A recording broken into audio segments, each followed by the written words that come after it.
को बता देते हैं, पूर्वोत्तर राज्यों के दौरे पर पहुंचे प्रधानमंत्री नरेंद्र मोदी ने आज मिजोरम को ऐतिहासिक उपहार दिया है। इस वक्त की बड़ी खबर हम आपको बता रहे हैं, जहां पर उन्होंने 51.38 किलोमीटर लंबी बैराबी सोरंग रेल लाइन का उद्घाटन किया है, जिसमें मिजोरम की राजधानी आइजोल पहली बार भारतीय रेल नेटवर्क से जुड़ गई है।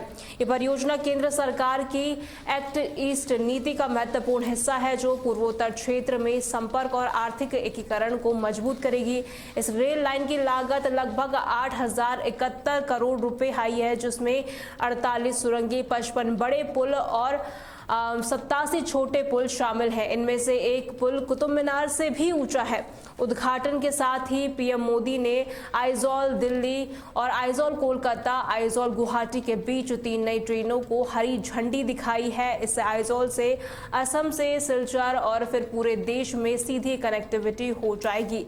पहले बैराबी से आइजोल की दूरी 5 से 6 घंटे में तय होती थी और अब 1 से 1.5 घंटे में पूरी हो जाएगी। इसके अलावा उन्होंने मिजोरम को कुल 9,000 करोड़ रुपए की विकास परियोजनाओं की सौगात दी है, जिसमें आवासीय विद्यालय, एकलव्य मॉडल स्कूल, खेलो इंडिया हॉल और LPG बॉटलिंग प्लांट भी शामिल है। इस वक्त की बड़ी खबर हम आपको बता रहे हैं, जहां पर पीएम मोदी मिजोरम पहुंचे और यहां पर उन्होंने 9,000 की सौगात मिजोरम को दी है।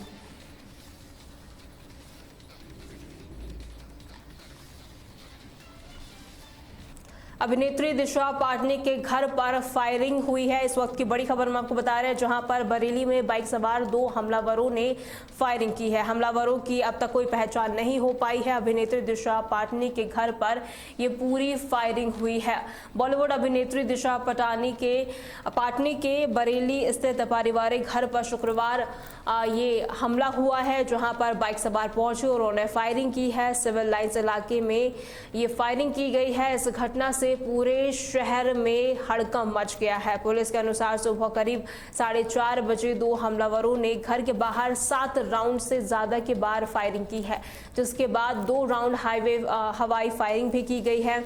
दिशा के माता पिता उस समय घर में ही मौजूद थे जिस समय जिस वारदात को अंजाम दिया गया। घटना के कुछ घंटों बाद सोशल मीडिया पर एक वायरल पोस्ट ने भी सनसनी फैला दी है, जिसमें कुख्यात गैंगस्टर गोल्डी बराड़ और रोहित गोदारा ने इस जो ये हमला हुआ है इसकी कहीं ना कहीं जिम्मेदारी ली है। इस वक्त की बड़ी खबर हम आपको बता रहे हैं, जहां पर पोस्ट में दावा किया गया है कि दिशा पाटनी और उनकी बहन ने संत प्रेमानंद महाराज और अनिरुद्धाचार्य महाराज का अपमान करने के कारण उन्हें इस तरीके से उन्होंने इस घटना को अंजाम दिया है। गैंग ने धमकी दी है कि ये तो केवल एक ट्रेलर ही था।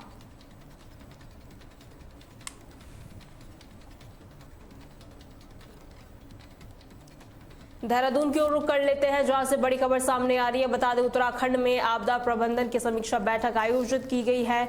NDMA सदस्य राजेंद्र सिंह की अध्यक्षता में ये बैठक आयोजित की गई है।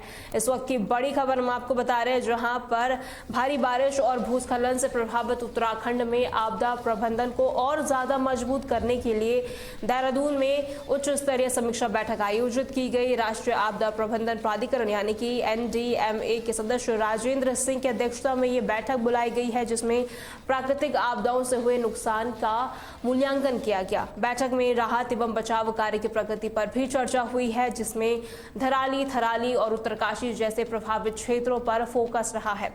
राजेंद्र सिंह, जो पूर्व में इंडियन कोस्ट गार्ड के डायरेक्टर जनरल रह चुके हैं, उन्होंने कहा कि NDMA राज्य को हर संभव सहायता प्रदान करेगा।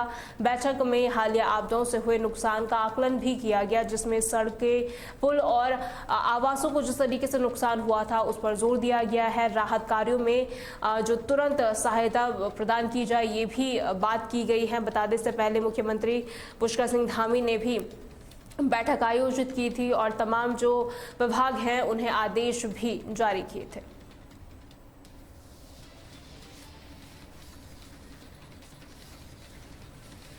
ब्रेकिंग न्यूज में फिलहाल के लिए इतना ही। खबरों के लिए बने रहें तहलका डिजिटल के साथ।